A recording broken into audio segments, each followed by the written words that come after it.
Montrell. What is up, sir? How are you? I'm all right. We're both going through our trials and tribulations in our mid-30s. Yeah. Yeah, your birthday was last week, wasn't it? Yeah. Yep. Man, happy birthday. 30. Thank you. Or am I putting you on blast? Wait, you say what? I'm sorry. I said 36, right? Yeah. I'm Okay, 36. yeah, we're old men. I'm 35. But yeah, so hi everybody. Welcome to the show. This is the Players Take episode 309. I'm your host, Justin DeSimone, joined by my co-host, Montrell Rice. So yeah, last week I had a bit of a mishap. I fell down the stairs in my house. Dislocated my shoulder. So I was unable to record as a result last week. Montreal, thank you for filling in and covering and doing an episode. But I am back. I am in recovery, but I am capable of talking into a microphone. So here I am. We're doing the show. So, but yeah, Montreal. Outside of my own clumsiness, it's just we're both old men. You had your own kind of episode a couple weeks back. So, Yeah. I mean, we don't need to get into it, but Yeah. we're alive. We're here. We're alive. We're trying to keep the show going, and I'm excited to talk about some video games with you. It's missing the show for a week feels weird at this point in my life. So yeah. You want to just get into the show proper, or anything else going on you want to talk about? Oh no, we can get into the show. All right, let's do it. All right, for those of you who haven't listened before, this is our weekly show where we talk about video games, video game news, and other topics pertaining to video games. We post at 6 a.m. Central Time on Fridays on Apple Podcasts, Spotify, Stitcher, YouTube, and your favorite podcast app of choice. If you'd like to send us a question, you can do so on Twitter at The Players Take, or you can send us an email to theplayerstake01@gmail.com. All right, Macho, let's get into what we've been playing. So, yeah, injured my arm. Couldn't play certain things for a few days. I'm kind of back to, I won't say like full capacity at this point. Like, I mean, I still can't use my arm in a lot of ways, but I can play most games now at this point. But the first few days, I really couldn't play on console. Like, it was uncomfortable to hold a controller. So I wasn't really doing that. I still really haven't been doing that. So I was mostly playing World of Warcraft on Turtle, basically. And I've actually gotten really into this as a result. I'm like at the point where I'm like, I hit 60 with the hunter. I've been like grinding. I've been like doing dungeons and shit, doing a bunch of like quests, farming gold, just whatever the fuck. And I'm having fun with it. It just sucks that like no one else is playing. I really could use some friends to play with.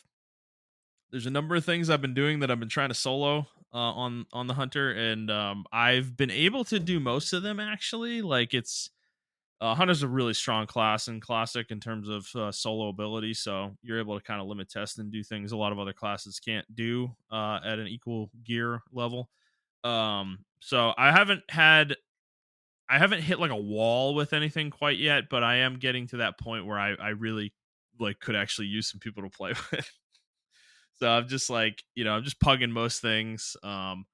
There's various levels of groups coming out of those pugs, and man, some people, dude, there's some people that play World of Warcraft, and dude, when I tell you, I just don't understand. Like, I, I just, it's it happens in League too. Actually, like we experience in League all the time.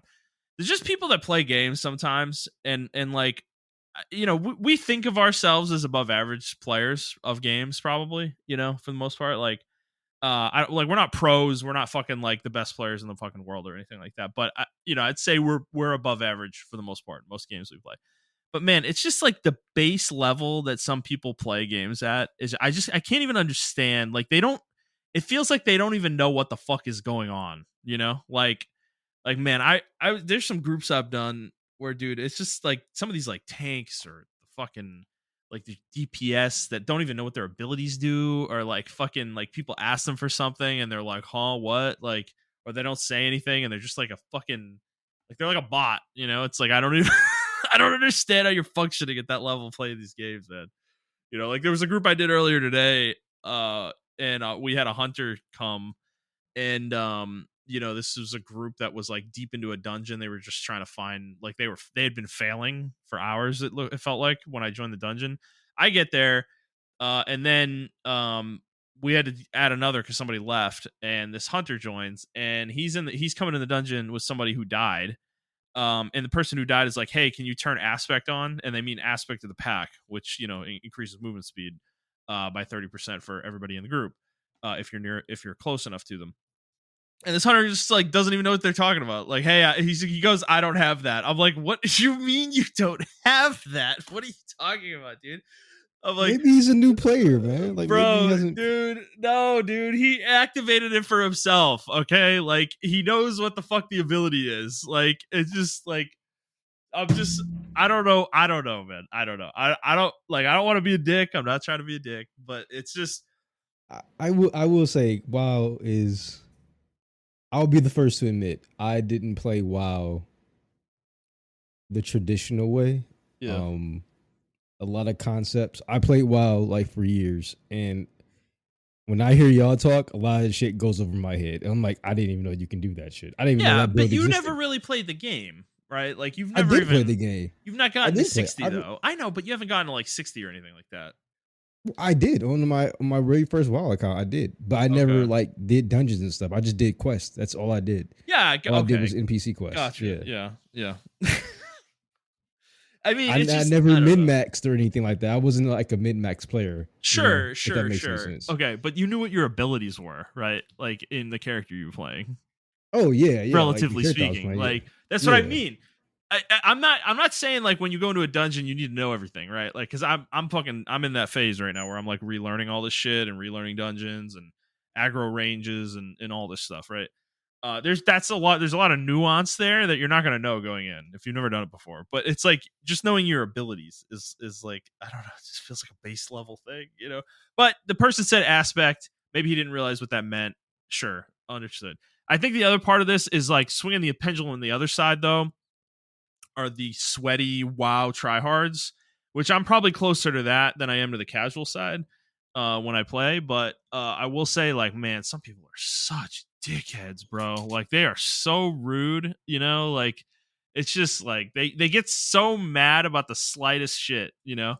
And they'll just say these like snide comments or like snippy fucking comments and shit. And it's like, brother, like shut up and just run the fucking dungeon, you know. So I don't know. I'm becoming less silent. Like I usually like when I was playing at first, I was kind of like being silent with the groups. I wasn't really talking a whole lot. I'm getting a little bit more. I'm kind of coming out of that a little bit more and talking a little bit more. But um, you know, I'm not gonna engage with dickheads though. So if people are being assholes, then you know, see you later, bro. You know, I'm not doing that shit. So I don't know. It's fun. It's been a fun time. I don't know how much longer. Like I don't know how like deep into it I'm going to keep going. Like now that I can play other stuff. I will say I'm definitely like still more into it than I thought I would be after recovering. I'm having fun with it. I'm enjoying it. I want to level a rogue. Like that's kind of my big like goal right now is to kind of twink out a rogue and level that on the server. So that's kind of what I'm working on at the moment. I'm trying to get my hunter fully geared, like in dungeon gear for the most part. I'm doing okay. I have been having issues like, dude, the shit I need just has not been dropping off these fucking bosses, man.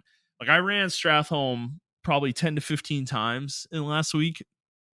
And there's two items I needed out of that dungeon, and they're both from my hunter dungeon set, Beast Stalker. One drops off the last boss. It has an 11% chance to drop. Not a super high drop rate. So that one's kind of understandable that it hasn't dropped. Like I've seen it once, and unfortunately there was another hunter in the group, and they won the roll. So that was one. That's one. But the other one is that boots that have a 20% chance to drop off the boss that they drop off of. And dude, I literally just got them earlier today. I saw them for the first fucking time out of 15 runs. You know, it's like 20% chance. It's just like it can be so miserable sometimes doing this stuff in World of Warcraft. Like, it's just, you'll just run it and run it and run it and run it, and it'll never drop. You know, it's fucking annoying as hell. So that's kind of another aspect of the game too. It's cool to run dungeons and like try to get gear, but man, when you're spending 45 minutes to an hour and you just get nothing out of the run, it's like, it fucking doesn't feel good. you know. So that's kind of another aspect of the game. That's why I wish other people were playing, because at least I could be like shooting the shit with somebody in Discord, or like hanging out, and you know, we're doing it at our own pace or whatever, and we have our own objectives we're trying to, you know, take care of. So but you know, having a good time with it. Did play League yesterday for the first time as well with you and Jet since the injury. And that was an experience, certainly. We had some interesting games. You got off at like, what was it, 2 or something like that? Me and Damn, Jet, was it 2? Holy I shit. think it was, dude. Me and Jet kept playing for like 2 more hours, bro. Are you serious? No, no, I'm not kidding. We were playing. So we basically, what happened was, we played a game, and the enemy teams, like, we were dominating, I think, and the enemy team surrendered in like 15 minutes, basically. And we were like, "Fuck, that doesn't feel good," you know. So we went into the next game, and we were playing that one, and then I think our team surrendered in 15 minutes, or somebody left. I think somebody left, and like the game was over in 10 minutes. But you know how League is; it takes like 10 minutes for the game to start. You get the champion select and everything, and the game loads. So you know, it was like, I want to say it was like 2:45 around there, and we were like, "Fuck, this feels terrible. Like, I want to actually have a real game." So we played one more, and man, dude, Montrell, can I just tell you, I fucking hate Yumi so much. This champion is so stupid, bro. Um, Not only in that last game did the enemy ADC pick Ezreal, so I decided to play Jhin instead. I was pissed because, you know, I was playing Ezreal all night. I was having fun with him. But yeah, dude, he's Jet's Brand, I'm Jhin, and dude, like, when I tell you that, like, we started the game fine, we were actually wrecking the lane. Like, it was like the Ez was 0-3, like it was miserable. Like, he was having a terrible time. And then all of a sudden, like, I don't know what happened, but like Yumi came online, and dude, it's like we could not punch through her healing and shielding. Like, it was crazy. The Ezra's just standing there getting his ass beat on. And dude, he's tankier than like Dr. Mundo, you know? No Like, way. Are you dude, we serious? couldn't fucking kill the guy. It was crazy. I gotta see this replay. No, Maybe you're I'll show you. over-exaggerating. I can show you after. I can show you later. Cause yeah, dude, we were getting, there were some dumb plays. I got caught out a couple times. I mean, it was super late. I was really tired. I was not playing very well, admittedly. But there were a few times, like there was a point Jet fought him, and like Ez was walking up to Jet in river. Yumi's attached to him. He has maybe 66% health, and he had about a 200 health shield on him. And I mean, Ez has a little more health than most ADCs. He builds some health items as part of his build, so he is a little tankier than a normal ADC would be, generally speaking. But Jet's playing Brand though. Brand is like one of the most insane damage supports in the game, you know, right? And dude, he runs into a river. Jet full combos this guy. He hits him with the Q, he hits him with the fucking W, and then he hits him with the E, and then he fucking ults him, and he's bouncing the ult back and forth, back and forth, back and forth. And bro, it wasn't even close. Jet got fucking destroyed. Like, the Ez had 40% health left, and he walked in with 66% and a 200 HP shield. And it's like, dude, and Jet was full HP when this started, by the way. And it's like he couldn't punch through. He couldn't punch through the damage to kill Yumi. It was crazy, dude. It's just like she's like, and we were looking at it. We watched the replay afterwards, and we were looking at it, and we were just like, we couldn't understand. Like, I was looking at her abilities, like they don't actually on paper heal for that much, you know? Like, her healing isn't actually that strong when you like look at the tooltips, but the way it plays out in practice is just not even remotely what it feels like the tooltip is saying. Like, it just feels way stronger. The shield she does is huge. Like, it's way bigger than you think it should be, because on paper it says 138 shield. It looks like it's 300 or 400. You know, it's like, it's Did you shift click her abilities? Shift hover? No, I didn't. It gives you a complete breakdown, like the percentages and everything. So it could have been She had like, one item that enhanced her shield healing oh yeah, capabilities by that can do 10%, that. but it's only I, 10%. It's if not that. I she don't had know. Moonstone renewal or something like that. And then there's another item too that gives you shielding, that gives you enhanced shielding. And on top of that, if she picks the rune in the resolve tree, that gives you enhanced shielding as well. And if she had the little fucking Yeah, Yuri, I think that's her yeah, name, or the little yeah. Ari, if she had Ari, that increases your She shielding as only had well. one item that increased shield and Okay. healing. Her other item was not not didn't give anything from what I could tell, but it just, dude, it was crazy. It was bonkers. And then like later, so then, dude, the Ezreal's just like starts popping off, and this guy sucked a dick. By the way, like we were just getting so annoyed because we're like, this guy, dude, we were owning this guy at lane. He sucks. He's terrible. He just stands there and takes damage, bro. He's like not even playing the fucking game, but it doesn't matter because Yumi's on him. It's like he can literally be a brain dead idiot and just auto, and he wins fights. It's like, it was crazy, man. I don't know. Um, so yeah, Yeah. that was fun. Yeah. I mean, um, besides that, how how's your how was your ranked experience back? Besides like the one you lost, like one game. I guess we Well, lost two games technically, no, but that one you game know I what don't happened. I count. mean, the first game Yeah, we fucking I'm popping off, bro. First game back, I'm dominating his Jin. Dude, it was fucking, and then the next game, my fucking keyboard breaks. yep. And we literally Randomly. just lose a game because of that, straight up. I probably got fucking reported by the whole team. And then the third game, I don't remember. We lost, but I mean, I was getting used to the keyboard. Like, dude, this keyboard is not a gaming keyboard. Okay, this is like a tiny little fucking wireless keyboard. So the key spacing is like totally off. I'm not used to it at all. Like, I don't even know where. Like, I'm hitting the Windows key when I'm trying to hit alt. Like, it's that kind of situation. So it's like I'm just like I'm not at peak capacity with this thing. Well, in So that second game that we lost, we were in the lead. We had kills. It's just our team would not push with us. Like mhm. for the love of God, Oh the yeah, team yeah, wouldn't yeah, push that with one. us. Yeah, Yeah. yeah. Oh So God. that one was. I hate to say, I hate to be the guy where I'm like, oh, it was our team, not us. But it was like we were literally trying to push, and maybe we should have stayed back and waited for the team to push with us. But it was like Well, we they took weren't doing Baron. it though. Yeah, we took Baron, and then we everyone back, and then they immediately start farming jungle. Like both of the Yasuo and the fucking Nocturne were in the jungle farming for some strange odd reason, or whoever Yeah. was on our fucking team. Yeah. I can't remember. But yeah, the Fiddlesticks. Yeah, they were just farming, and we're like, well, we have Baron, like let's push and everything, and we had numbers advantage. Right. But by the time we got down there, we lost. So, um, I don't know. But is that all you've been playing? Those two games? Yeah, I've been playing Wuthering Waves a little bit, just keeping up. I've just been keeping up with the dailies for the most part. I'm not really like playing it. So, but yeah, but other than that, that's pretty much it. What about you? So I did do some progress in I would say Monster Hunter and Metaphor. I finally went to the dungeon. And I'm Oh doing my some God, he's dungeon. doing it. Yeah, He's doing it. yeah. Okay, yeah. So I'm doing some dungeon grinding and everything like that. Um, but I don't know, man. I'm actually tired of this game, bro. I'm just gonna put it on fucking storyteller and beat the game. I don't fucking care anymore. Yeah, no, you should. I You just should. You should, dude. I'm sorry. Like, we're 30. I'm 35. You're 36. Okay, like we're at the point in our lives. Like, I'm sorry. What are we proving to anybody trying to be hard and play this shit on normal? Like, fuck it.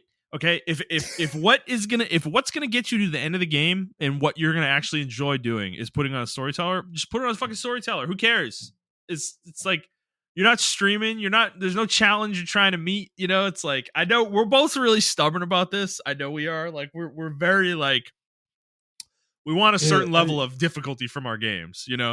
it's just too long, But bro. It's just too much. it is. No, it It's too is. It much, is. It man. is. It is. It just. I mean, it keeps going. Even on storyteller, dude, you've got another 10 hours, probably 15. Maybe. Insane. I might be exaggerating, but I think it's at least 10 probably if you mainline it. Like it's. I mean, because you're at the first final dungeon, right? Yeah. Oh my god. So yeah, you've got a ways to go, dude. Like for sure. Yeah, I don't know. I just think it's insane. I think I the mean, the game is epilogue after the game is over is like 45 minutes. So oh my god. get ready for that. Get ready, man. I mean, Yeah, you got a lot of cutscenes in your future still. it's just too much. I really just want to move on to another game now. Like I really do, but I just want to finish the game because I already put like 100 hours into the game. Yeah, but it's just like I really just want to move on to. No, just put game. it, dude. I'm telling you, just put it on Storyteller. You're not gonna have to grind if you do it that way. You'll be able to finish the game probably, pretty easily. So, okay, yeah, I'm just gonna do that because it's just. I was just like, I'm like, dude, there's no way that this was meant. I just feel like the last half of the game was rushed. I don't even, and that's wild. But there's still so much game there. Exactly. No, I agree with you. Dude, we'll talk about the game when you're done with it, like in a full spoiler way. I think the final 25% of the game is significantly weaker than the first like 75%. It just feels so rushed, man. Like, especially that. It's well, I mean, we're already past that part, but before you get to your 30 days, that whole little stretch of 20 hours is just nothing but like exposition and like mandatory boss fights, and you're like, what else can I do? You can't do anything else, bro. That's it. And they give you 2 party members in that whole string. You're like, and I have to max them out too. Like that's fucking crazy to me. I don't know. I think I don't understand how anyone could look at this game and say, yes, this is a 10 out of 10. Yeah. The story is decent. The gameplay is decent. I like it better than Persona's gameplay as far as the turn-by-turn combat. Mm-hmm. I don't like the story structure. I think Persona gives you a little bit more leeway, in my opinion. Yeah. From when I was playing with Persona 5. I think you have a lot more leeway as far as grinding in Persona. In this game, it's like very strict. It's not as required in Persona either. Persona is significantly easier than this game. Like significantly. It's not even close. That's true. Like it is not even close. You barely have to grind in Persona. Like it's yeah. So I don't remember a single boss in Persona that I like really had a problem with where like I had to redo it. This gives me SMT vibes. It is. People are saying it's harder than SMT. Like that's crazy. Which is crazy. But yeah, I mean, and I don't think it's that hard per se. I just think there's, especially at the very end of the game, there's a significant amount of just level scaling that happens very quickly, where there's a huge level disparity between the bosses you're fighting and your party if you don't grind, and grinding in Metaphor is not fast. It's a very slow process. Like like it takes forever to level, dude. Like it is not a fast process. So and it's too, depending on what you're doing. Yeah, like there's like 3 or 4 things you have to level at the time. So you're focusing on like different things at the same time. Yeah, it's not just leveling your characters specifically. Like you got to do the bonds. You got to do all these fucking things. So and that's another thing. I just don't feel like I had enough time to absorb everything. I don't feel like I had enough time to get to know.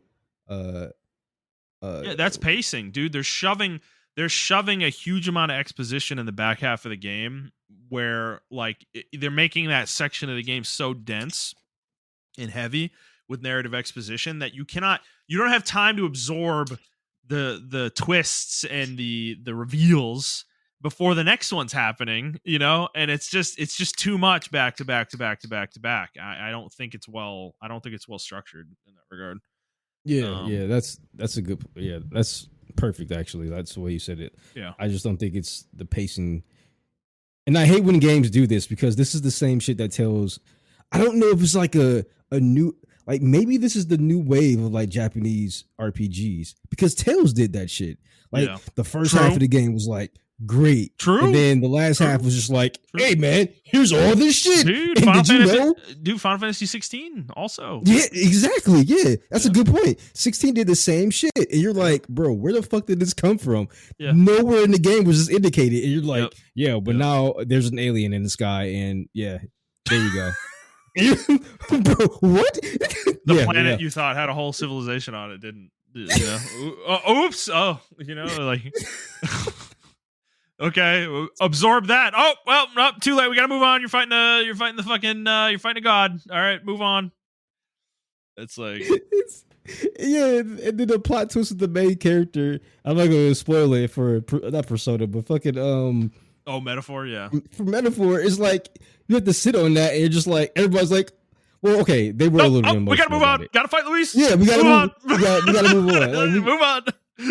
Like, and then other characters that like encounter you, right? No one else like notices the difference in you. You're like, yeah, right. Yeah, like there's a few that do, but yeah, it's very. I mean, there are a few. There are a few. Like, it's like the party doesn't even discuss it. It just happens, and it's like the party's just like, okay, you know, for the most part. Like beyond the initial scene where the reveal happens, it's literally like after that, the party's just like, okay, you know, like they don't. It's like they don't even care, you know. Yeah. So I don't know. Also, his accent changes in one scene, and then it doesn't change in the other. Dude, scene. Yes, okay, I'm not crazy. I remember that. Okay. I remember that. It was a different voice. I was like, what?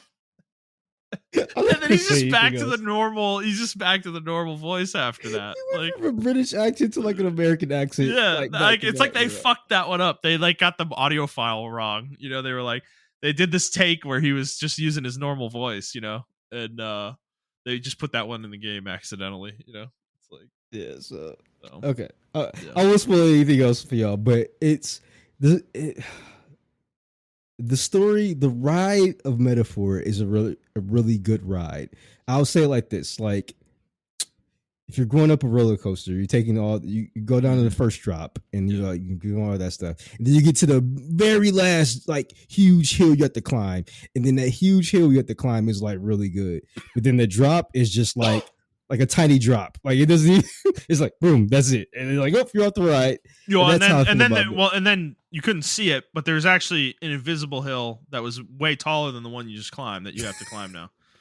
You know, I don't know. It's just Metaphor is the kind of game.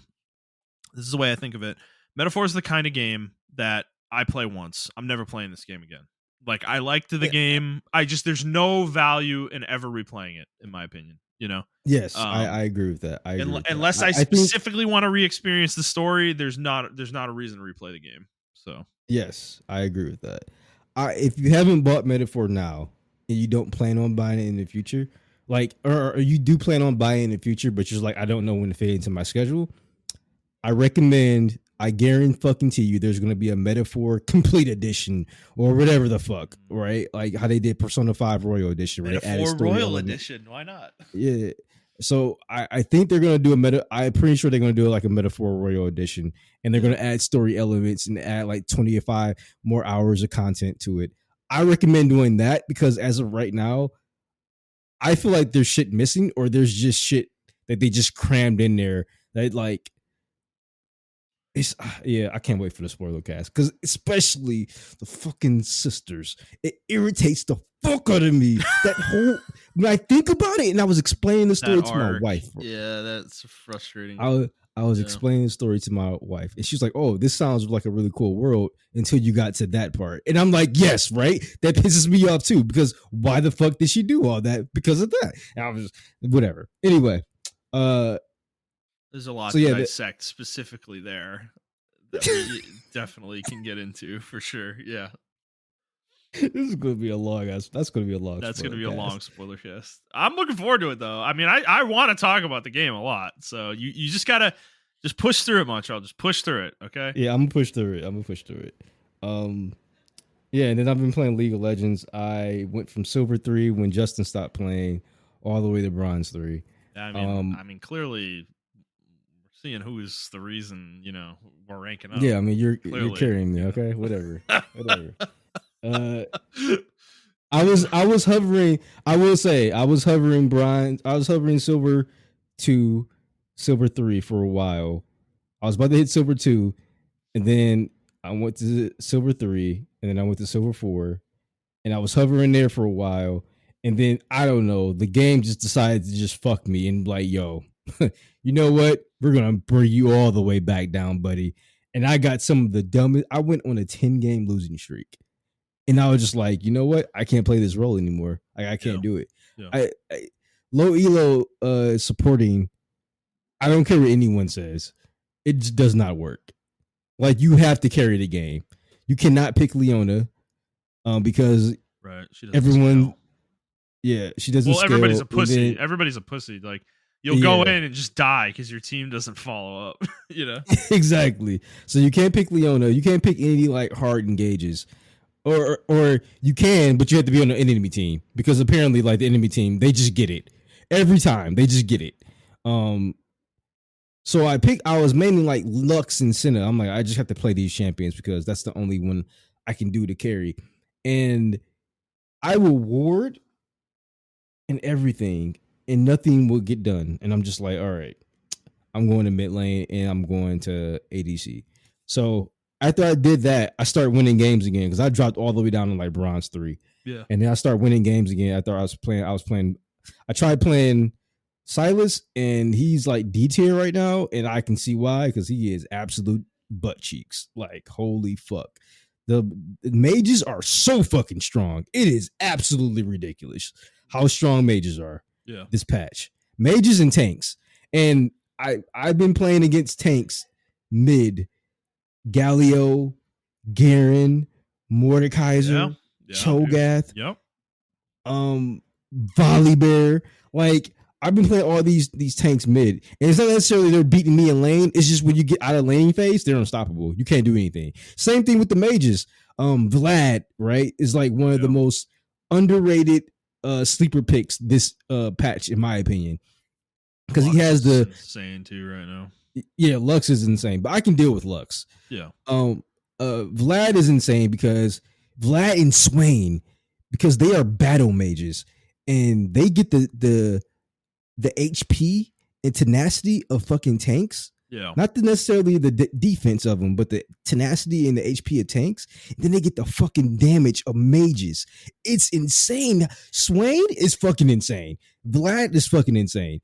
I mean, yeah, I'm bitching about Mel, but everybody knows Mel is like fucking broken right now. Like that's whoop-de-doo.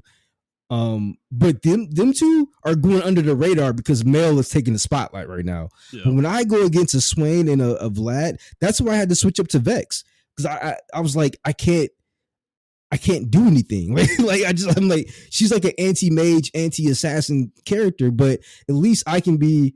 She's bursty. She's a burst mage. So at least I can push waves and then go help my team. So that's what I've been doing. And then I've been playing ADC because I swear to God, dude, I just think bot lane in general, that role, support in ADC, I just think it's 2 brain cells down there. Like legitimately. When I'm playing ADC, I have more of a ward score than my support. My support is just like, I'm gonna poke, bro. We're poking, bro. Or they stand behind me.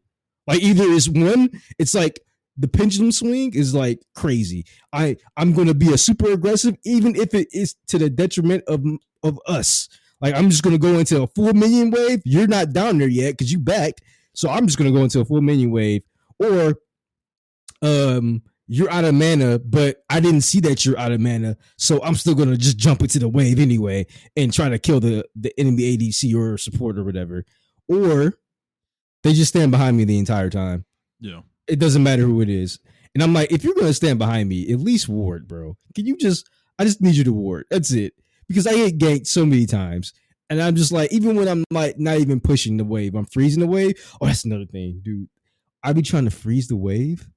And then they're just like, they use their passive ability, right? Yeah. To push the wave out. And I'm like, dude, I'm trying to freeze the wave. No, like, this is the most egregious support thing that it's so subtle and it's so frustrating. I need to figure out a way to tell Jet sometimes because he plays Brand, bro, and he loves to just do the circle AoE. I think it's the W. He loves to W the ranged minions, and I'm like, I'm like, dude, it is the eight. Like, people have to understand this. It is the ADC's job to manage the wave equilibrium. That is the ADC's role in the lane. Okay, like, I'm not saying But you it's can't also ever the touch support. minions. I'm not saying No, you no, can't no. ever touch It's minions, but it's also the support's job. But the support needs to understand wave management.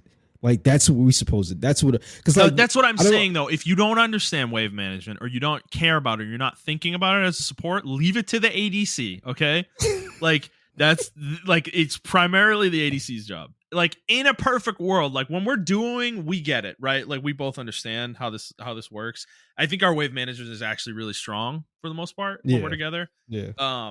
So I don't really get annoyed with you when you're hitting minions, because you don't do it like in a way that breaks the wave, you know.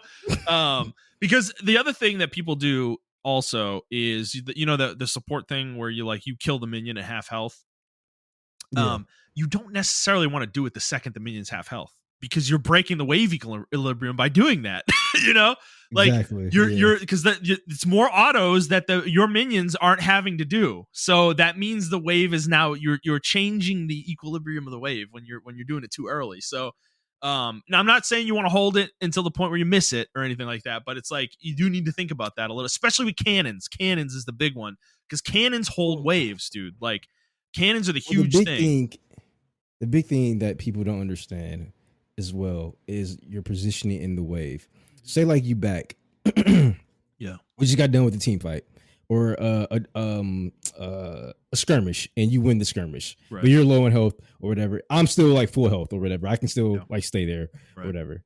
Um, I make it a point to run ahead of our wave, and I would stand in front of the enemy wave to where it's just targeting me. I may take a lot of damage for it, but like the wave is in a state to where it's even again, or I would have me and aggro, and I will run off to the side to where it's gonna freeze. It's gonna make like a curve or whatever, to where it's gonna freeze right outside our tower, and then by the time you get back, you can just get like XP or whatever. Yeah. So people don't understand. It's not about the gold; it's about the XP that Yes. you need. I mean, yeah, it's about the Definitely. gold as well, but the XP is super important in wave management. That's like the main thing a lot of people don't understand. They understand the gold aspect, they don't understand the XP aspect of it. And I see it so much now that I was AD and C in as well. I saw like how bad supports are. And I'm just like, God damn, like now I get it. Like I get it now. Yeah. Like, so when I'm supporting now, I make sure not to do the stupid shit that I saw my supports doing or Yeah. whatever. Because it's Yep. just like I get it. Like I don't know how to explain it. Like especially when I'm playing like Kaisa, who takes a while to get online. Like that's why I start switching to like Tristana or Jinx, because even though Jinx is supposed to be a hyper late game hyper carry, she can still fight early game. Yeah. Just off her passive alone if she gets like a takedown Sure. or something like that. Yeah. But like Trish, I can go in level 3 and like blow somebody up, or like at least get them half health and think about touching the wave again or whatever. So I do that. And it's just like, and then Ash, I can self pill myself or whatever. Yeah. But yeah, like when I was just playing ADC, people don't understand. Also, lane switching.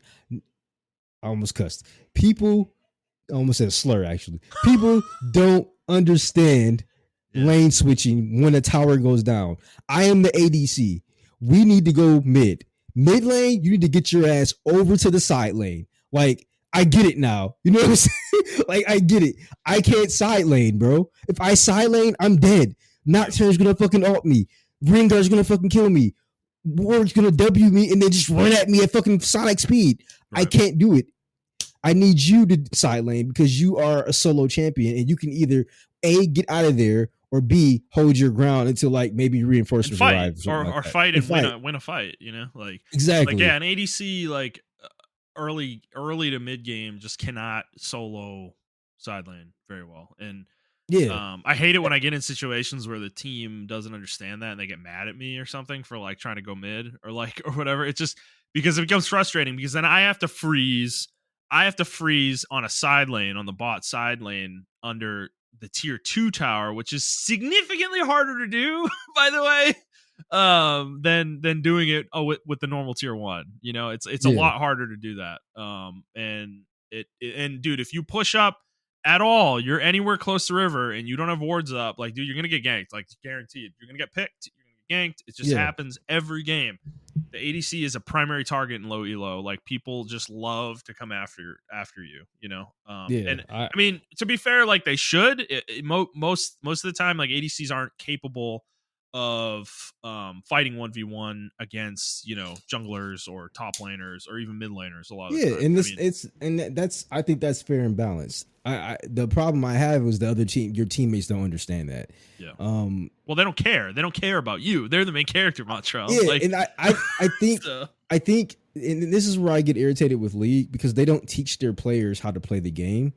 Either you have to go to YouTube to learn it, or you're just like winging it from the last 8 years of playing League or whatever the fuck. Because I mean, there are no new players in League. Let's be honest. Yeah, like, let's be honest. Yeah, for sure. Yeah, like the one or two people we do come across are like genuinely new. We can definitely tell when they're new, and I ease up with them because I'm like, I don't want this to be a bad experience for them. But it's like, lastly, I'll just say, before we just, because I don't want to talk about League all day, but lastly, I would say I don't understand, as a former jungler who went almost, like I said, I went gold a couple of seasons with just primarily jungling alone. I understand that there are more objectives on the map, and jungling is significantly harder. I can't do it anymore. It's too stressful for me. Like, I'm getting older. I don't want my heart to explode playing jungle. Like, I just can't do it anymore. Like, that role, blessings to you, whoever played jungle this season, because it is fucking terrible. I will agree with you on that. And I do understand why you need help with objectives and everything like that. But for God's sakes, for the love of Christ, brother, I need you to understand, sometime when we just get done with a team fight, I may have 0 mana. I may have 0 health or 1% health. I may have 2% health. I cannot fight this dragon with you, brother. Or we get done with a team fight, everyone's full health. And where do you go, bro? You go Raptors, bro. I got to the Raptors, bro. Yeah, like, yeah. And then, God forbid, and then you're like, okay, we check all the boxes, right? The jungle's like, hey, man, did team fight? Everyone's healthy? Let's go do dragon. You're like, cool, man. Let's go do dragon. They don't smite the dragon. And I don't get it. I don't get it. I don't understand why you don't smite dragons. I truly don't. And this is like a new season thing. We weren't encountering this last season. No, I pointed it out, man, a while ago, and it's become a hilarious meme in our games. It's really funny to watch because it's so fucking annoying. Yes, they do not smite dragons. I had a situation where we aced the enemy team, but the Jinx spawned like she was the first to die in the team fight. So she spawned while we were doing dragon. He didn't smite the dragon. She shot the ult. The ult hit him. Splash damage. Got the dragon.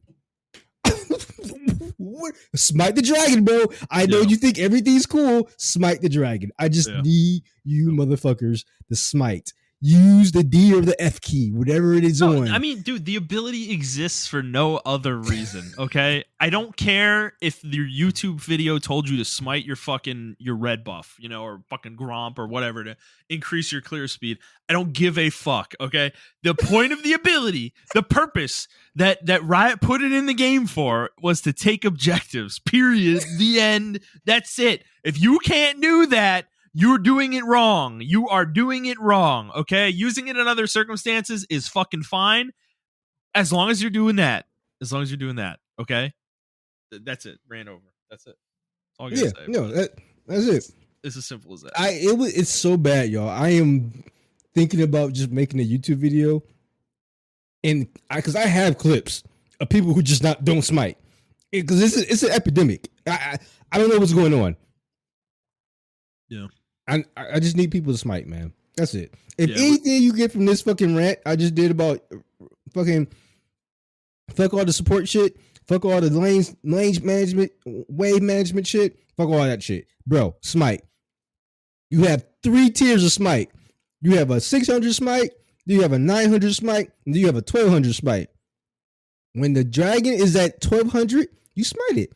If you're at the 600 range and the dragon is at 599, smite it.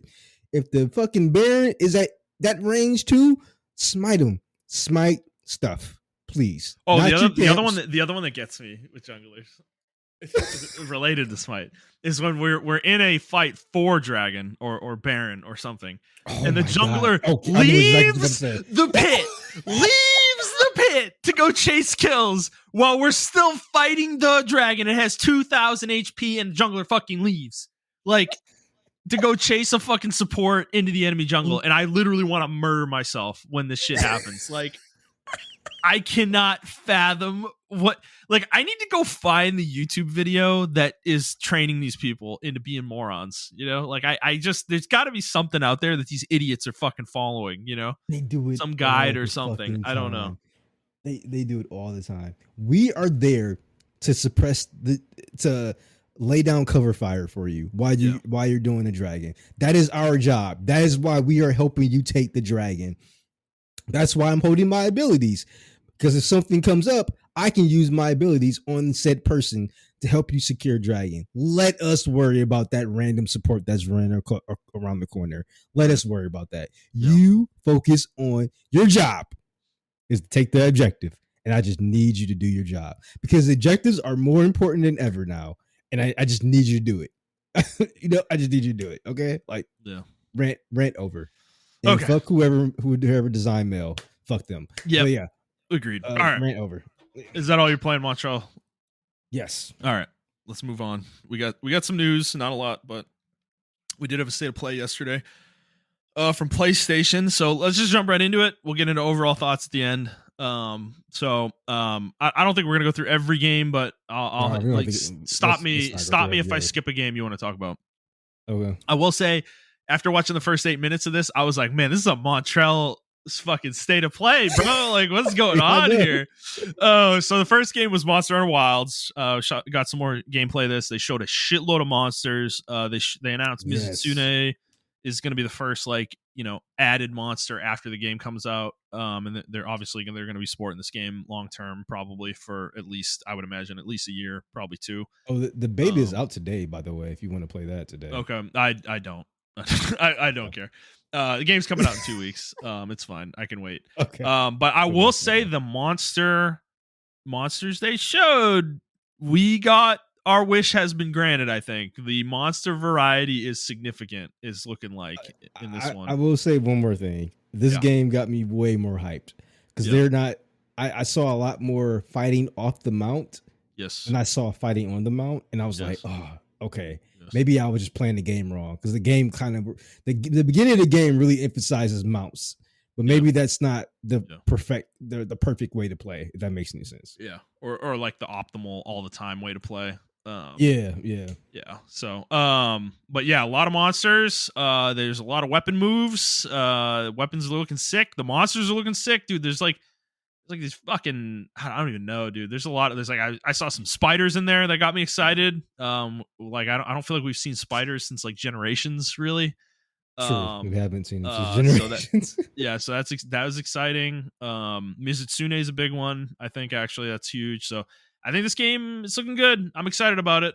I am really behind on games already this year, so I'm like, fuck, man. Am I like gonna dive into Monster Hunter for like a month and not play anything else? We'll see what happens. But yeah, February 28th, looking good. All right, after that, they showed Sega. They showed this 2D side scroller, which, what the fuck is the name of this? I don't remember the name of this game. Looked really good though. Shinobi Art of Vengeance. It's coming on August 29th. Macho, this game looks sick, actually. Yes, it does. It does. I take back what I said about it before. It looks really good. Yeah. I'm gonna get it first day. Okay. So, yeah. So that one looked cool. Then we got a Sonic Racing. I don't know if you're into this franchise or not. I don't give a shit, but I don't give a shit about Sonic Racing. Yeah, kart racers, dude. I've moved on in my life. I don't give a shit. Mario Kart, whatever. Yeah, fuck these games. They're fine. They're fun with kids. It's like one of those things. But I'm not into this stuff anymore. So there was that, and then what was the next one? Oh yeah, Digimon. Yeah. Digimon Digimon Story Time Stranger. I don't know if you are excited about Yeah, this or what? But I am excited about it. I thought it was gonna be the Digimon World Series, but it's the actual the JR. Well, they both JRPGs, but this is the turn based version of the game. So mhm, I'm less excited, but I am excited because they have really good stories in Digimon. So yeah, I am excited to play this game. okay. Yeah, that was good. Next one they showed Lost Soul Aside. Um, this is coming on May 30th, 2025. Action game. Uh, Yep. looks pretty good, but I mean, at this point, these games are just such a dime a dozen. I'm not like I don't know what to pull out of them anymore. Um, so I don't know. Well, how'd you feel about it? Um, I mean, I've known about this game for 13 to 14 years. Oh, This game's really? been in development. I remember Yeah. the So this name. The game, name sounds really familiar. yeah, this game was a solo developer who was making the game in Unreal 4, 3 or 4 at the time Yeah. because he saw the Final Fantasy 13 Versus trailer and he made a character based off that. And he started making his games based off that. Then he had to redesign his character because his character looked too much like Noxus. Yeah. Um, Okay. um, so yeah, it's a whole thing. He got bought out by Sony or something like that, and then and then they start helping him develop the game, and Mm, yeah, now here we are. So the game has been through some mhm. cycles. This game has been anticipated for about at least 10 years. I would say that at least 10 Gotcha. years. Okay. Then they showed Pirate Yakuza, Splitgate 2, WWE 2K25, I Oh my think. god. I can't believe Um, people were actually excited for that. Oh, they got the island. I'm like, it's just a city from 2K. Like they're yeah, turning your game into 2K. Next yeah, thing they're gonna have Fortnite on fucking WWE. yep. And then Borderlands 4 got a trailer. Randy Pitchford talked for entirely too long, but they gave a release date of the game. It's September 23rd, I think it was this year. And there's going to be another trailer in April that does a very big deep dive into gameplay and action skills, and other stuff about the game. So if you're excited about the game, look forward to that. But I don't know, Montreal. Do you take anything away from this trailer? I really didn't. It didn't really show a whole lot. From the Borderlands trailer. Yeah, yeah. No, I actually like skipped that part. To be honest with you. Gotcha. Yeah, it's definitely very skippable. Next Yeah. game was shit, what was this one called? The one with the two authors who are like playing Oh, their Split Fiction. split fiction. Yeah. They showed, so this was a deeper trailer of this game. Definitely a heavy story trailer. Showed a lot of story stuff. This game looks really cool, dude. I'm Yeah, like every time I see it, I'm excited I'm about actually it. excited to play it. I can't wait to play that game. That game looks really cool. Yep, it's coming March 6th too. So this is this is the issue, dude. It's like Monster Hunter is the 28th. This game's a week later. It's like we're not gonna play this right away. There's just no way. Yeah, yeah. Um, I kind of feel so bad for it because it's gonna be falling. It's definitely gonna get overshadowed by Monster Hunter. yep. And then we got a trailer for a new game from Supermassive called Directive 8020, coming October 2nd. It is a Dark Pictures anthology game. It looks like, but it takes place in space. It looks like some kind of horror game. I don't. Other than that, didn't take a whole lot out of it personally. Yourself? Yeah, I didn't really get too much out of it, to be honest with you. Okay. Five Nights at Freddy's game was Skip. shown. Yep, skip. Then there was another horror game coming May 8th. What was it called? The Midnight Walk. Definitely a unique art style, very unique looking game, but not up my alley personally. Oh yeah, not. I'm not really into this as well. No. And then a game called Darwin's Paradox, where you play an octopus and you are in a food processing factory trying to get out. I love the concept of this game. This is the kind of game. This is it's so annoying. Like this is the kind of game that if I had more time and was able to play games like more freely, uh, I would play this game. Like, this game looks kind of cool to me. But Yeah, no, it does look really good. It's like a platformer. It reminds me of like an old school platformer, yeah, whatever. But yeah, yeah. Then we got a Warriors Abyss, which is a Dynasty Warriors roguelike that is isometric. Kind of looks like a hack and slash. I will tell you, this version of Dynasty Warriors is endlessly more like appealing to me than the normal Dynasty Warriors fare, yeah, because personally. it looks like fucking what's that game? I mean, it just looks like an Yeah, ARPG, like Diablo or some shit, you know? It's like, yeah. yeah. So, but I don't know. Any interest for you in this game? Nah, not really. Okay. Then they showed Onimusha 2 Samurai's Destiny coming May 23rd to PS4. So modern console port of that. And then we got another trailer for Onimusha, Way of the Sword, the new Onimusha coming in 2026. What'd you think of this one? I think the game looks really cool. The combat they showed, first of all, thank God it's not a Souls like. I was so fucking scared it was gonna be a Souls like. I just knew in my blood it was gonna be a Souls like, but it's Yeah. not. So Yeah. I'm really happy about that. The combat looks unique. It looks I agree. like a weird mix uh uh between Ghost of Tsushima and God of War, if that makes any Yeah. sense. It looks rough though. It looks like this was like an early beta they showed or Yeah. early alpha footage Yeah. they showed.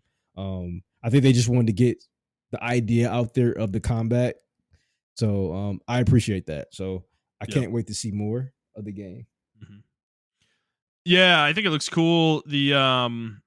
The cutting of enemies and stuff, like there's like precision cutting. I don't know if you can control it in terms of like directionally or anything like that. But it kind of reminds me. You remember when Metal Gear Revengeance was shown for the first time? Yeah, yeah. It reminds me of that because there really haven't been games that have done that since. So, that's kind of an interesting little wrinkle to it as well. And it was called Um, Metal Gear Rising. yes, yeah. Okay, speaking of Metal Gear, after that was Metal Gear Solid Delta, the remake for Metal Gear Solid 3. This trailer definitely was geared towards getting previous players of the game hyped to play this, versus bringing in new people, because goddamn did it spoil a huge amount of the game. um, Realistically, but what do you think, Wattrell? How do you think the game's looking? I think it looks really cool. It's gonna be weird. I'm wondering if they're gonna put the. I think Metal Gear had a Kojima reference in there. I wonder if they're gonna keep that in there as well. Yeah, Um, yeah, so it's gonna be very interesting to see how this game, navigates like without Kojima. I want to say he kind of had his blessing on it though. So I'm gonna be interested in seeing how he feels about it too when it comes out. yep, yeah.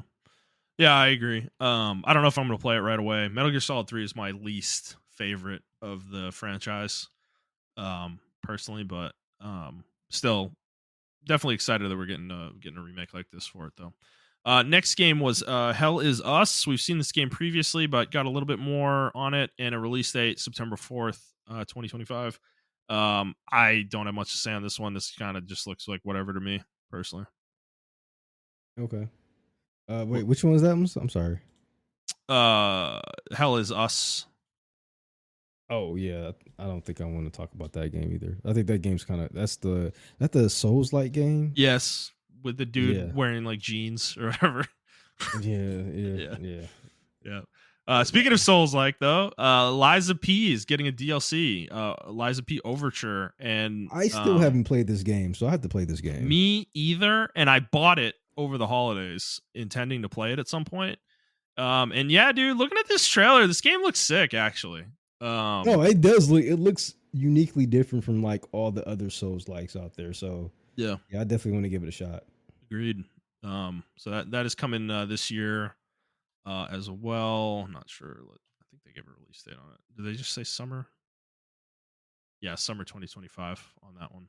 So no specific date yet. But after that was Dreams of Another. I don't have a lot to say about this game. It was just some weird like shooter game where you can like Yeah, that game modify is the really environment weird. by shooting it. This is where like it started to Yeah, get really bad. yeah, yeah. It's fine. I'm sure it's for somebody, just not us. Days Gone Remastered coming April 25th. Stellar Blade's getting a Nikkei collab coming in June as well. They did a bunch of updates to the game catalog. We'll skip all this shit. Who cares? And then they showed shit. What was the name of this game? Eyes of This Annihilation. yes. What did you think of this one? This looks very good. Yeah. I was taken by surprise by it. Same. It looks like games are starting to go back to the hack and slash. Yeah. Yeah. Yes. They're done getting slutted out by fucking Souls like, so they're like, oh, let's go back to the hack and slash now. Which I am all for. So I saw a couple air combos. Story looks pretty okay. I'm still on the fence about the story though. So well, the voice actress is Shadowheart's voice actress from Baldur's Gate 3. I keep hearing her voice now, dude. She's into everything, bro. She's in like Wuthering Waves. Like she's super popular right now. Yeah, I mean Shadowheart's a very popular character. But yeah, I don't know. This looks really cool. I agree. I'm kind of interested to see. I got to see more for the story, but the combat looks really fucking cool though. Yep. Agreed. Next game was Metal Eden, coming out on May 6th. I don't have anything to say on this one personally. I kind of zoned out. At this point. Yeah, this is the part I think I was after this. Yeah, I mean it's another first person shooter, bro. Me personally, me and my friend were like, we're just like, yeah, I think we're done with first person shooters. Like we just don't care about them anymore. I'm just like, oh, okay, another first person shooter. Cool. Dude, you want to know what it is? I just think, and maybe this isn't fair to this game because this game may be exactly what I'm going to describe, but there was a time and place with first person shooters in the aughts where I think they were at their peak for me. And shooters have just become like this multiplayer genre that I think it sucks because there were a lot of good shooter campaigns in the 2000s, dude. And it's like, I need more of that, you know? It's like, I don't know. And like I said, I don't know. I zoned out on this game. I don't really like, it didn't appeal to me visually or anything like that. So maybe I'm not being fair to this game necessarily, but like in general though, just talking about the FPS space right now is, dude, I think of games like Fear, Halo, you know, like shit like that, man. I just want like campaigns like that back with FPS games, you know? Like that shit is good. Like, dude, did you ever play Fear? Oh yeah. I love Fear. Okay. So I never played Fear 1 or 2, but I played 3 and I didn't beat it, but I think I got like halfway through it. But I like part of me wants to go back and play all those games because definitely just play Fear 1 and 2 for sure. Okay. There's nothing really like them nowadays though, is like my thought process with it. And if I were you, I would play it not on the hardest difficulty, but the difficulty under the hardest one. Okay.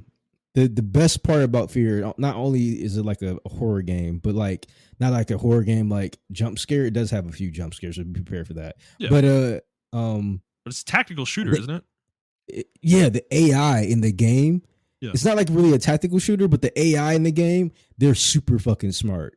Yeah. And I think they had to get a patent for the AI.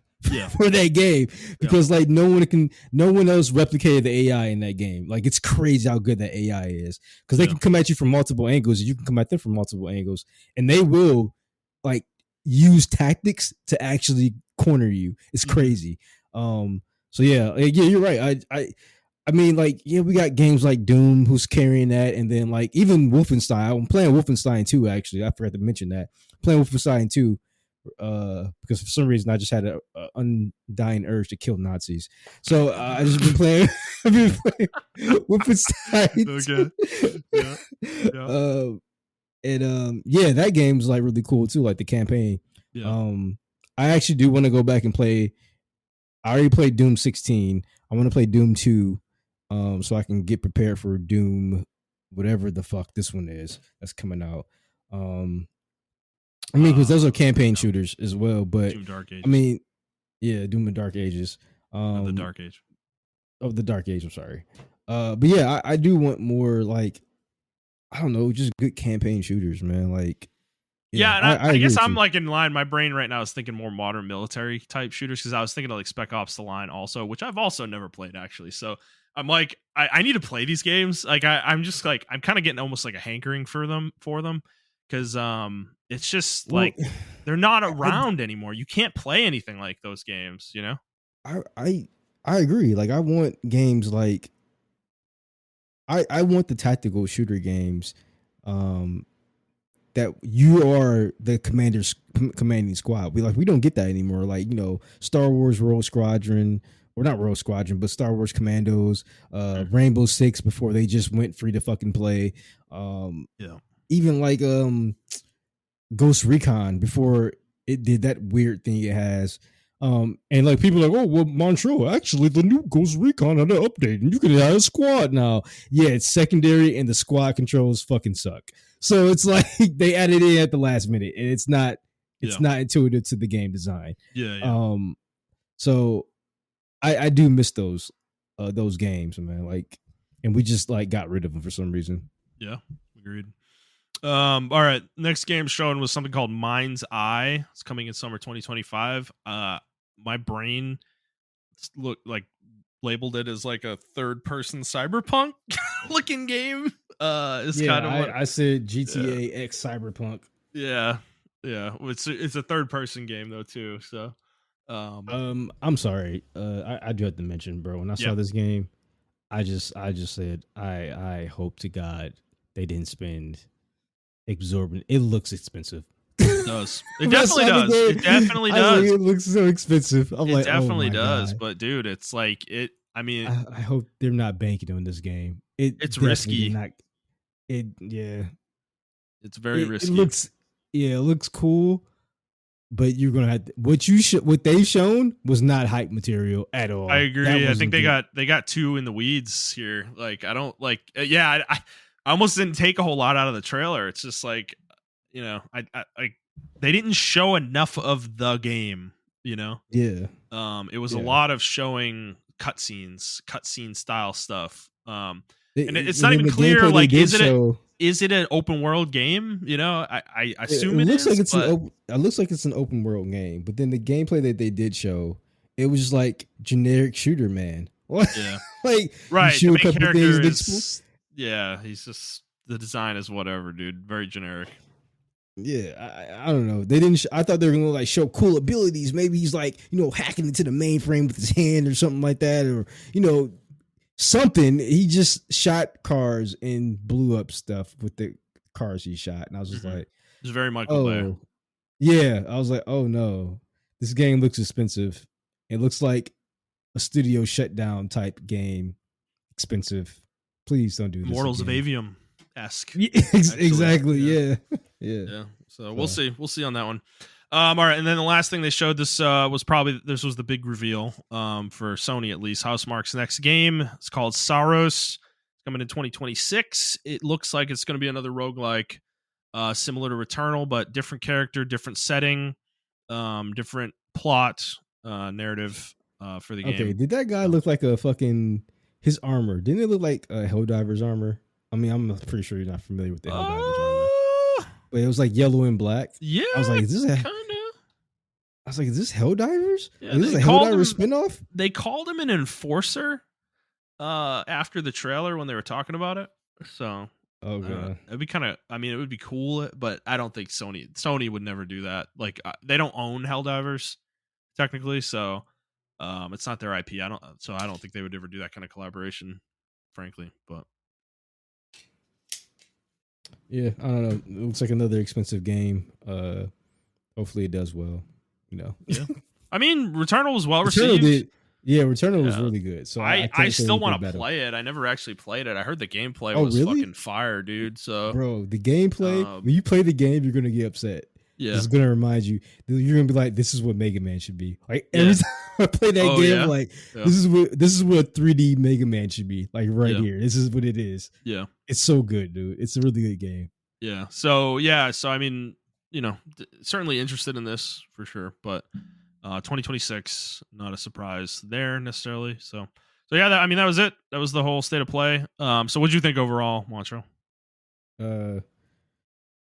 I mean, they had a couple of games that I liked in there, but overall, man, like it was a very forgettable state of play in my opinion.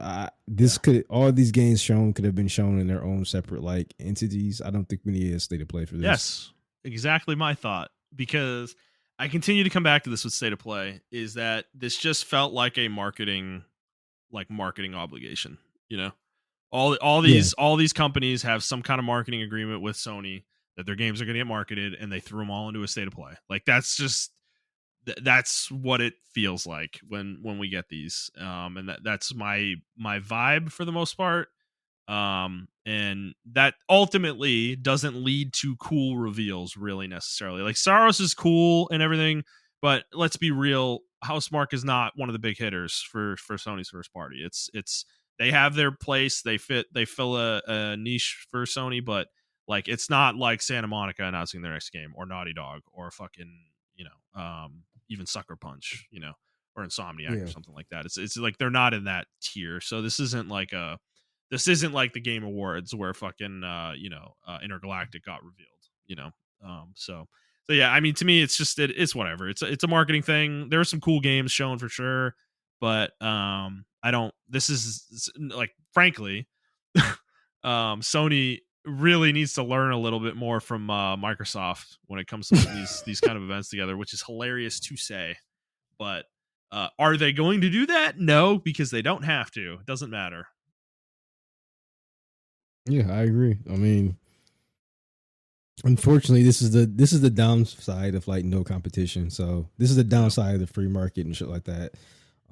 There's just no competition to try hard or even be cool or anything like that. This was probably no, this wasn't their worst state to play though. There was definitely No, some bad. absolutely not. Yeah, there's definitely Yeah. some bad state of plays. Dude, Yeah, the early I would ones were say rough. yeah, yeah, they were pretty bad. Yeah. Um, we haven't even seen a direct yet, but like out of all three, I'm already calling that this is going to be the weakest out of the Yeah. three as Well, far as like yeah, you remember the Ghost of Tsushima one? Like, it's that one's infamous for us. It was so bad that it made us think the game was terrible, you know? oh my god, I Um am so glad we gave that game a chance because it mhm. wasn't because of the state of play. It was definitely was. It was word of Definitely mouth. not. It was word of mouth for sure.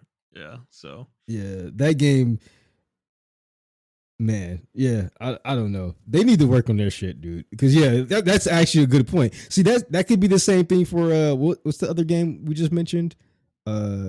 Mind's Eye. Mind's Eye could be the next Ghost of Tsushima as far as like gameplay. But what yeah. they showed was so ass, and I'm just Yeah. like, I don't care. Yeah. You know, Yeah. you know. Yeah, no. Agreed for sure. Okay. Well, that was state of play. It's cool we got something, but not super excited about it. All right. Yeah. Moving on. Next story. Elden Ring Nightrein has gotten a release date in May. It is coming May 30th, and it's going to cost $40. There are a bunch of previews out that have come out for this. I think it's been mostly positive so far.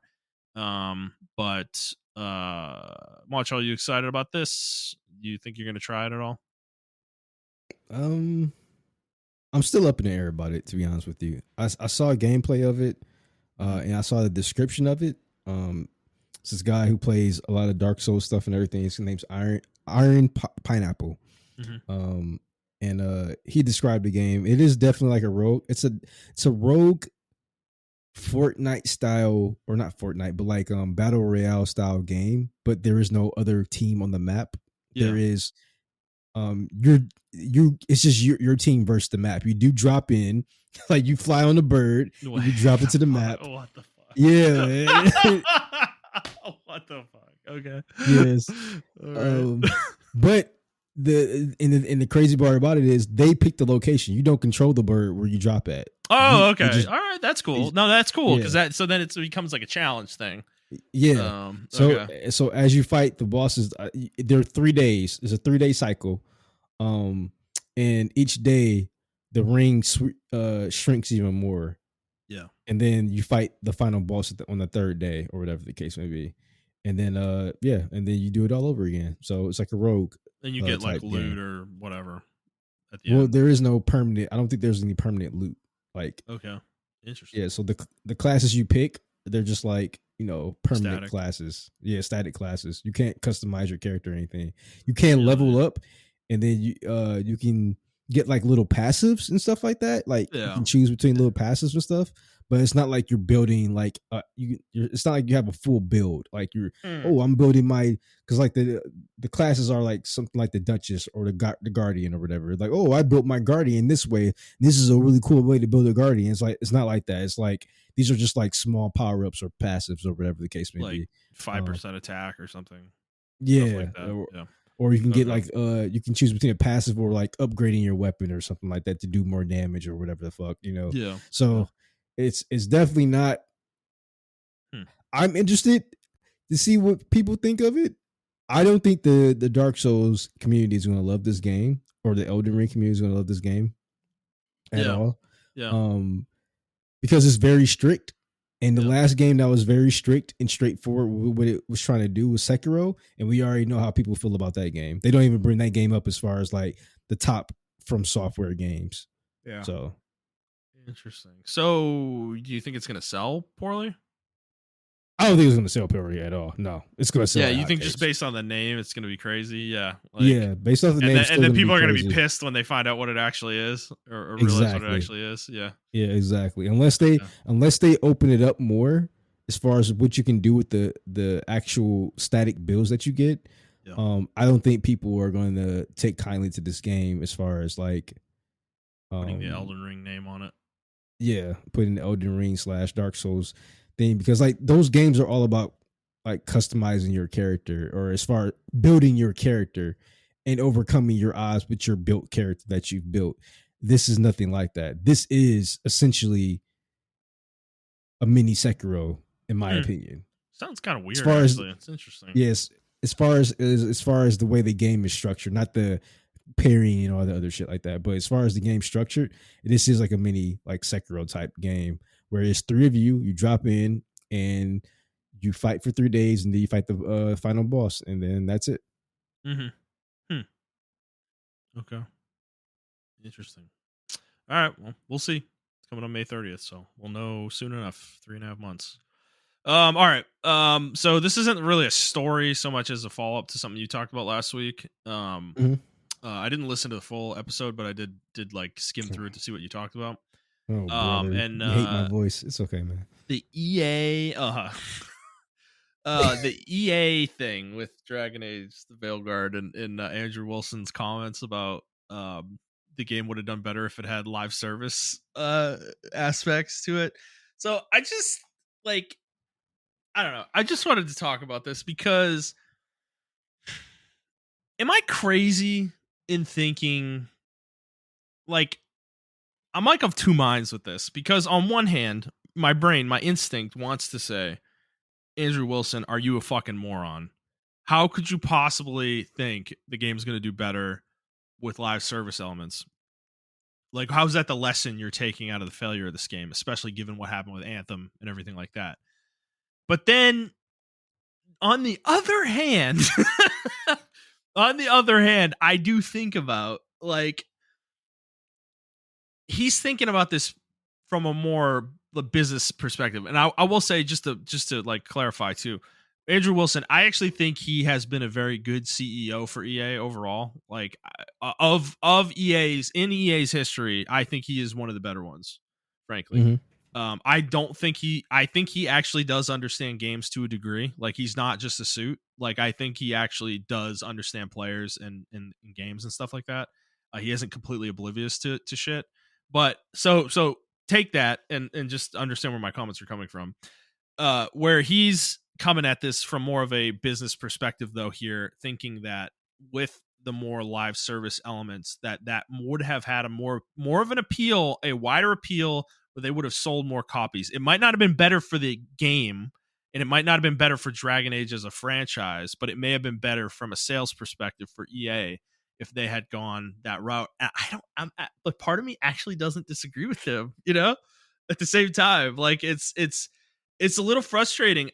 I think, dude, this is kind of something I think like those of us in the space me and you are in, where we're like super enthusiasts and we like follow the actual industry news and stuff like that, but we're like core gamers where we play single player games, we play multiplayer games, we kind of do it all. We're variety gamers, Yeah. like we don't stick to one game for the most part. um but I think this is something that we have to come to terms with, is that there is a reality in the games industry right now that I do think online multiplayer games just seem to have some sort of appeal to people, as much as we see them failing all over the place, failing all the time, right? And very well, this could have probably and would have maybe probably failed if it had been a live service game. But from EA's standpoint, the game only sold 1.5 million copies. So if they had made a live service version that they charged full price for, and they had sold 3 million and then shut the game down in a year, that's more of a success than what they got out of Veilguard as a single player game, right? So that may be more where he's coming from. That's kind of what I'm thinking. I don't know. Am I crazy? Yes. I think you're crazy. I think both of you guys are crazy, actually. Yeah. Actually, I mean, I'm not advocating for it. I'm not saying no, this no, is no. what I they know should you. have done. I know you're not. I know you're Trying not to play advocating devil's for it. advocate a little bit here, I know you're not advocating for it. So the issue is what Dragon Age is, not Yeah. what it could be, or not Yeah. what it is. Or the issue is what Dragon Age is, and we already tried this mantra before. So a lot of people don't know Dragon Age Inquisition has multiplayer. True. Nobody played it. True. Never seen one person play it. Never seen one person talk about it. Now, that being said, as I did explain on the last episode, multiplayer can work in a non-evasive way, Yeah. which is Mass Effect 3 multiplayer. Mm-hmm. If you look up Mass Effect 3 multiplayer in like build guides, literally thousands of videos on how to build. I want to say, Justin, there were at least 50 different builds in that game for characters, and Yeah. not even for characters. There's 50 different characters. Yeah. And each one of those characters had at least 3 to 5 builds you can do out of those characters. Like, not even joking. Mm-hmm. And each character that came out was very fucking unique. You can play as a Vorcha. You can play as what's the breathy guys? The short breathy guys' names? I can't remember their names. I forget. I know what you're talking about though. The one with the like where they're yeah. Like, or whatever. Yeah. You can play as them. You can play as some of the Cerberus people. You can play as some of the N7 people and everything like that. There's specialized classes. You can play as the Geth, Turians, Krogans, their passives, all that shit. And they all had unique passives. It was actually like fucking insane, dude. The way they designed that game, and that's why I was so positive. Side note, that's why I was so positive when Andromeda came out, because the Andromeda team made the multiplayer. Like they made that entire thing by themselves.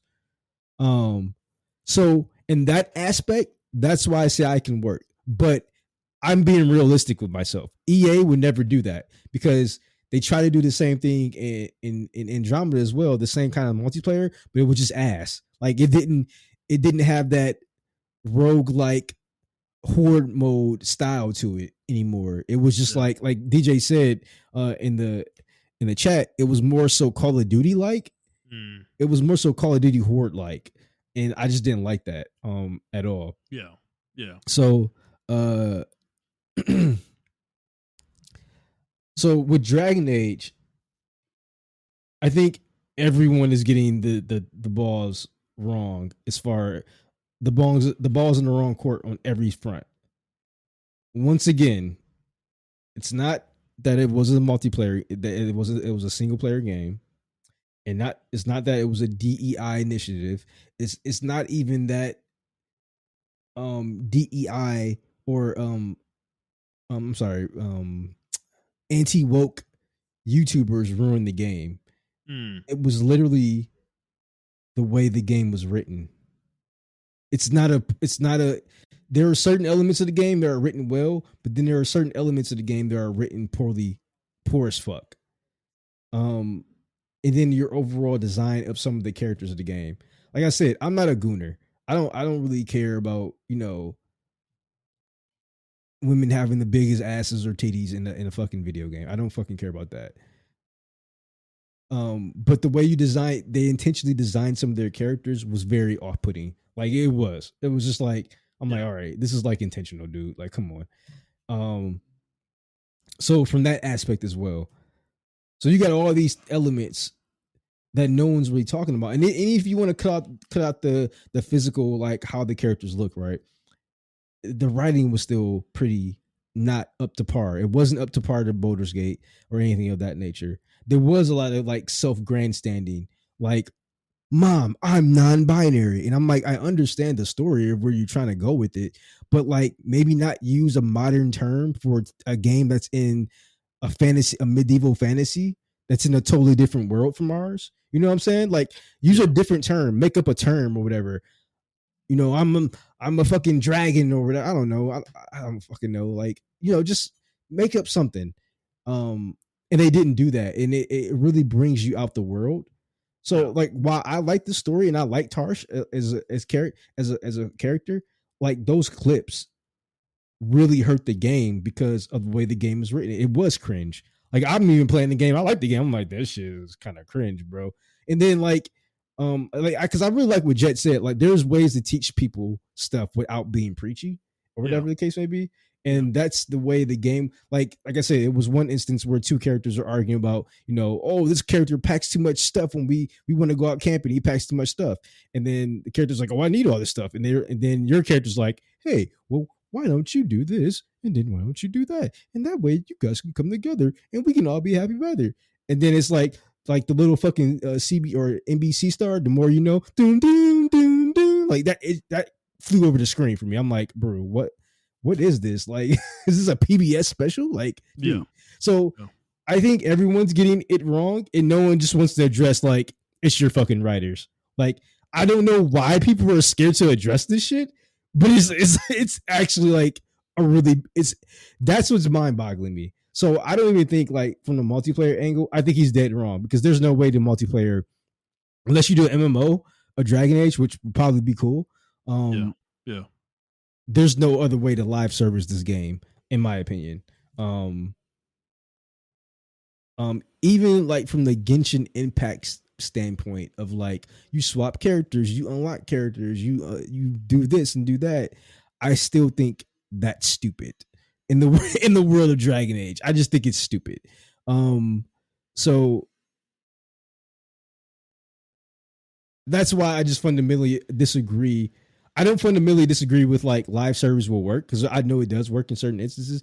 And in this particular instance of Dragon Age, I just think everybody is not understanding it, or they don't want to understand it, and they just want to write the game off.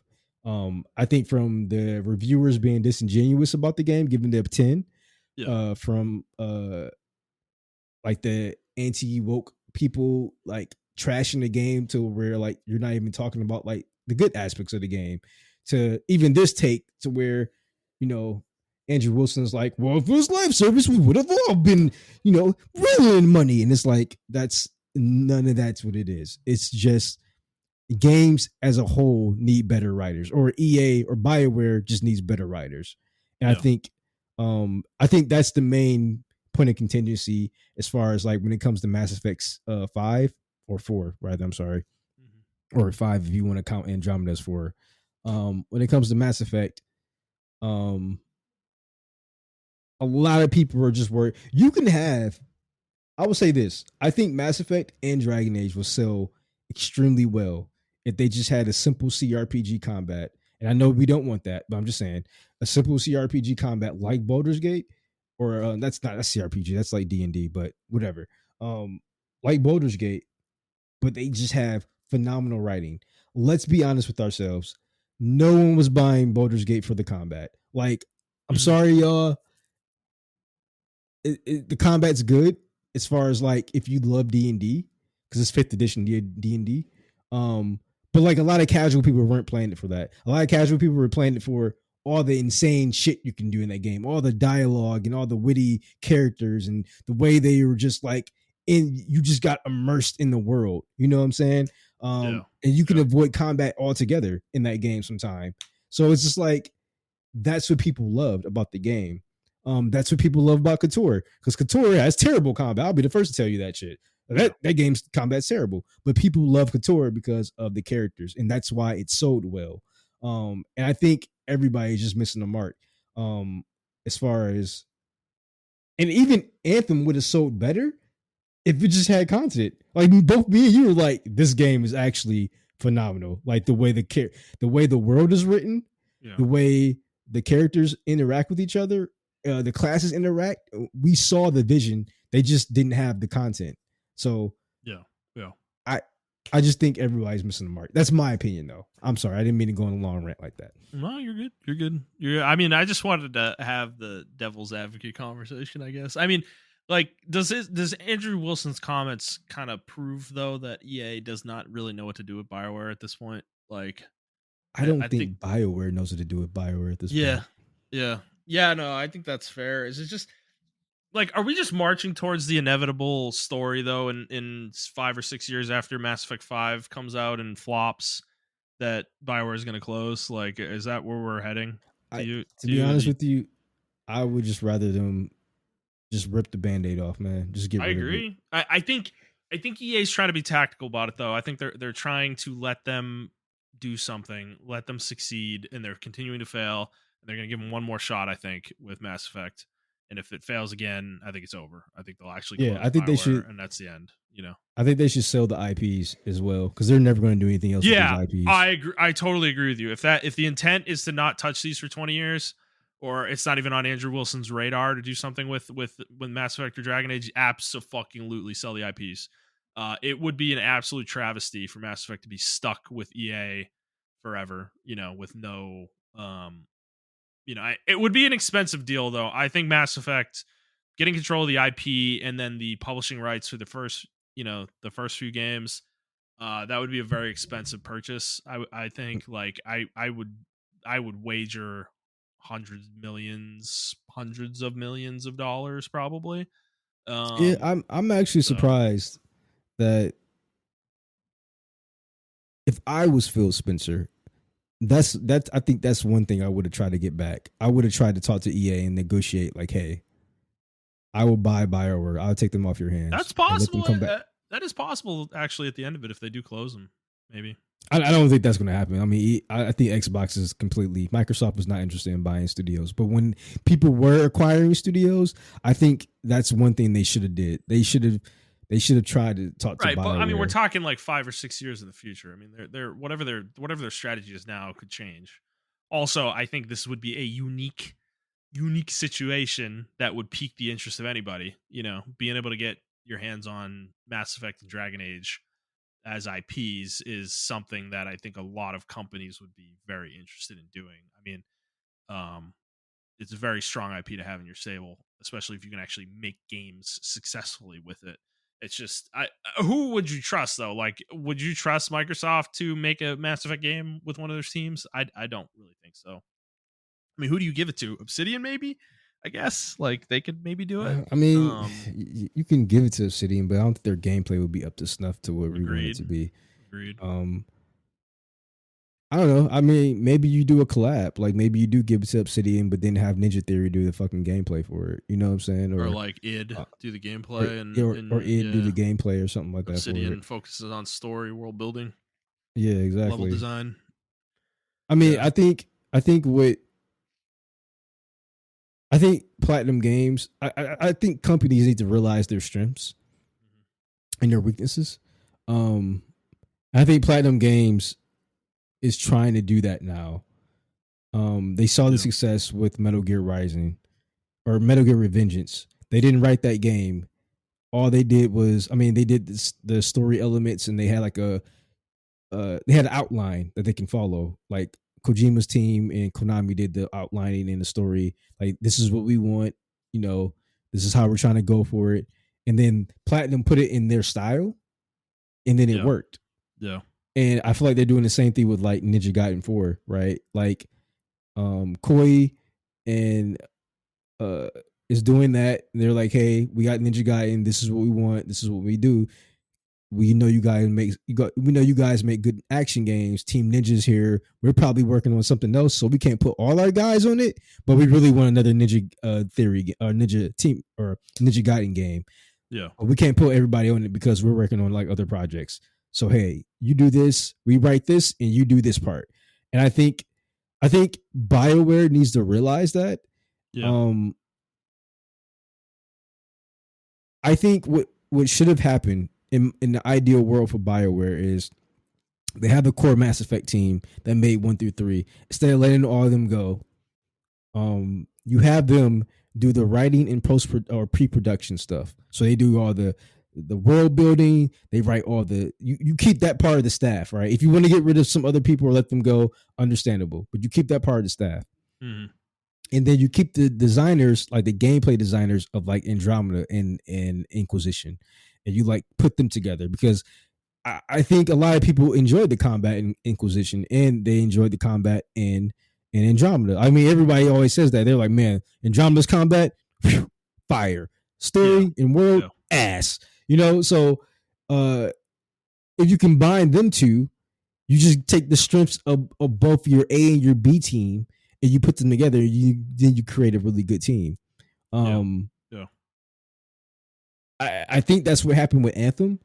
They didn't like the A team didn't know what the gameplay was because they didn't really have that B team until that executive came down and said, "Why can't I fly like Iron Man, bro? Like I want to fly like Iron Man." And they're like, "Oh, now we get it, guys." And it's like, "What do you mean now you get it? Your game fucking designers for like 25 years, you know?" So I don't know.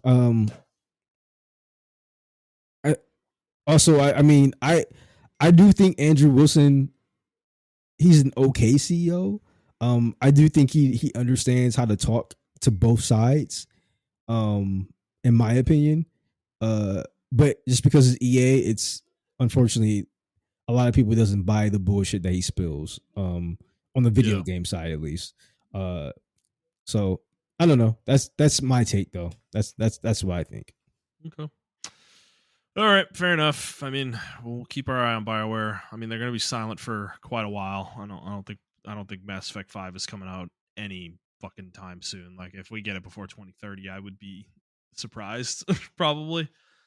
This game doesn't sound like it's in any amount of pre-production at all. So yeah, we'll certainly keep our eye on it. But all right, Montrell, let's move on. We're done with news. We do need to catch up though on Guess the Metascore. We've had 2 games come out that we've got scores for at this point, and it's bad news for you, buddy.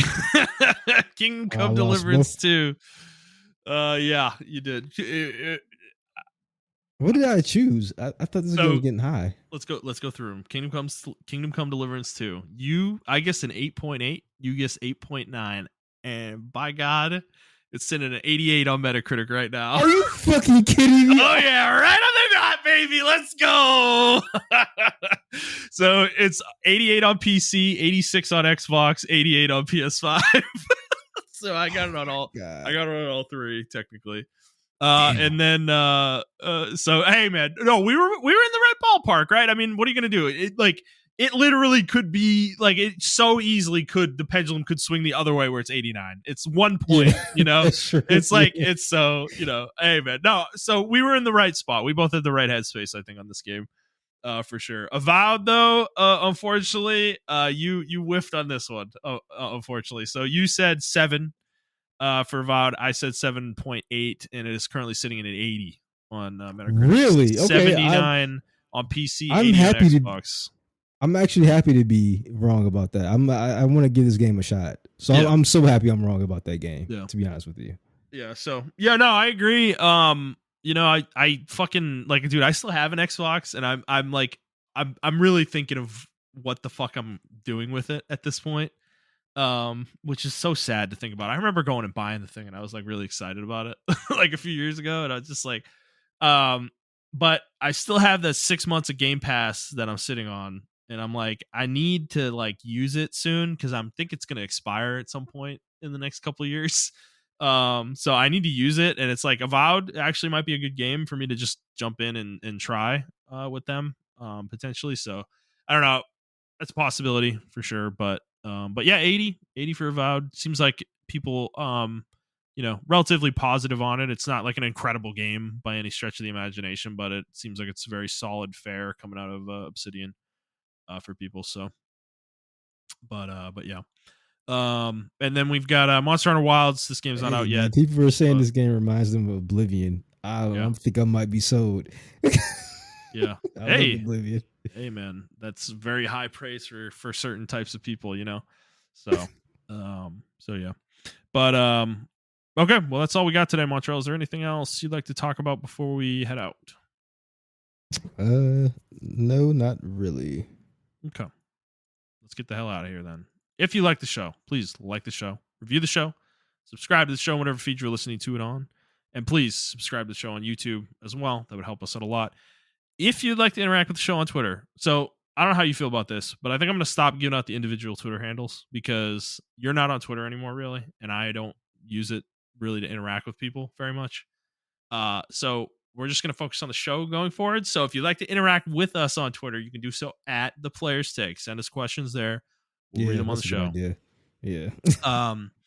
Yeah. So you can send us questions on Twitter, or you can send us an email to theplayerstake01@gmail.com. Either way, we will read it on the show and answer your questions. But yeah, if you'd like to interact with us individually on Twitter, you certainly can. You can go back to the shows before and see what the handles are. But Montrell and I are not very active on there. I rarely use it. I get on there to doom scroll every once in a while. I don't think you're really on it at all. Period. I think you've moved on. My brain literally can't handle the doom scrolling. I can't do it anymore. Yeah. I do it like once every 2 weeks, bro. I'm not even kidding with you. It's so infrequent nowadays. I do it for like 10 minutes. I look at a few cat videos and then I'm just close it and I'm done. I don't even want to think about it. So yeah. But I think you're on Blue Sky now, right? Like how is it over there? Is there's some interesting interaction going on or? No, it's boring over there, but I like it boring at this point. I just think Twitter, they don't on Blue Sky. It doesn't really have a For You page. So on Blue Sky, it's actually really interesting. Yeah, you can customize your feeds, so you can have like three to four different feeds going on. I have a feed for video games and like video game news. I have a feed for like when I follow video game developers, and all I see is their tweets on that feed. And then I have like a chronological feed for the people I follow. So, Blue Sky is very customizable in that regard. So on there, I don't see a lot of like doom scrolling unless I legitimately go searching for it. Yeah. Whereas on Twitter, like when you log into Twitter, I still keep my Twitter because I got a lot of stuff on there. Like I still got friends and like little group chats I'm in and stuff like that. So it's like I keep that or whatever, or like associates rather. So I keep that active, but it's on private. So you can still shoot me a request that you want to follow me, and I'll just follow you guys back or whatever the case may be. But yeah, on Twitter, but the For You page, which is like algorithm centric, but the algorithm has been tweaked so much that it's nothing but, at least on my side, it's nothing but lefty doom scrolling. So it's like everyone trying to dunk on the latest like political talking point as far as on the left hand side of shit. And I'm just like, I don't care about it. Like, we're all gonna die anyway. So fuck it. So I'm sorry, that should be being crazy. But whatever. I don't really care about it anymore. Plus, I'm not too fond of like the owner's recent like antics, so I really don't try to give him money as far as like scrolling and looking at ads and stuff like that. So that's my little small way of protesting or whatever the case may be. But it is what it is. All right. Fair enough. All right, guys. Well, that'll be up for us this week, and we'll see you next week.